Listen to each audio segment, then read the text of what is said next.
Hi, ako si Edward. Mabuhay, ako si Ricky. Hi, I'm KD. Ako di si Clark. Ako si Zerwin. Ako si Rhoda. Ako si Joy. Ako po LV. Ako naman si Sarah. Mayang adlaw, ako si Jason. Ako po si Josie. Ako si Mickey. Mary Ann po. Kami ang Sigang Maharlika!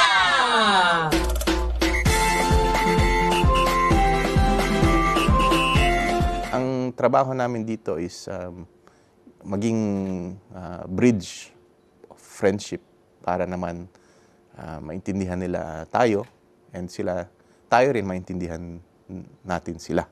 Masaya akong ikwento yan sa iyo kasi sa tingin ko ito ang unang Pilipinong cultural group sa China. Galing ako sa Europa na ang Filipino community nagkakataon lang na very active sila sa cultural performances. Basically sa dances.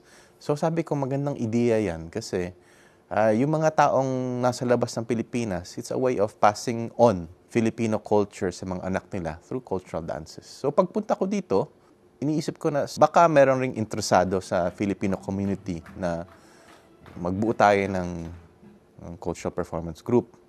And nagkataon na kasi ang profile at least sa amin sa Southwest China is ang karamihan are teachers. And ang nabalitaan ko, pag teacher ka, multi-skilled ka. So most likely marunong kang sumayaw.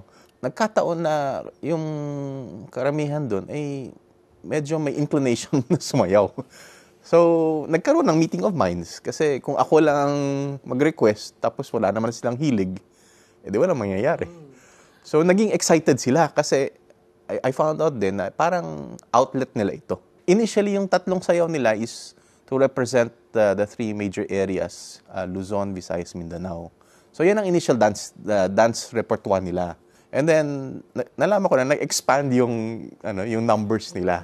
Nag-usap kami, sabi ko, siguro naman kunin natin yung mga pinakamahirap na sayaw. Kasi kung mga simple-simpleng sayaw lang, walang wow factor eh. So, dapat may wow factor. Naging excited sila.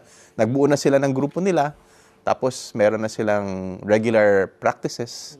Yung initial performance nila, doon yung Christmas party, para lang magkaroon ng exposure at mawala yung kaba. Ang pitch ko rin is i-promote ang kultura ng Pilipinas, tapos for everybody to have fun.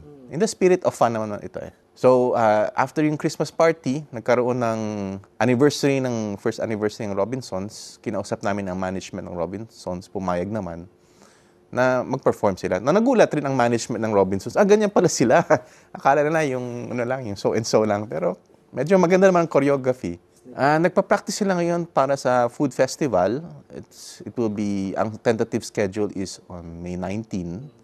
Mukhang yan ang first public performance for this year. And after that, we're looking siguro at yung National Day reception.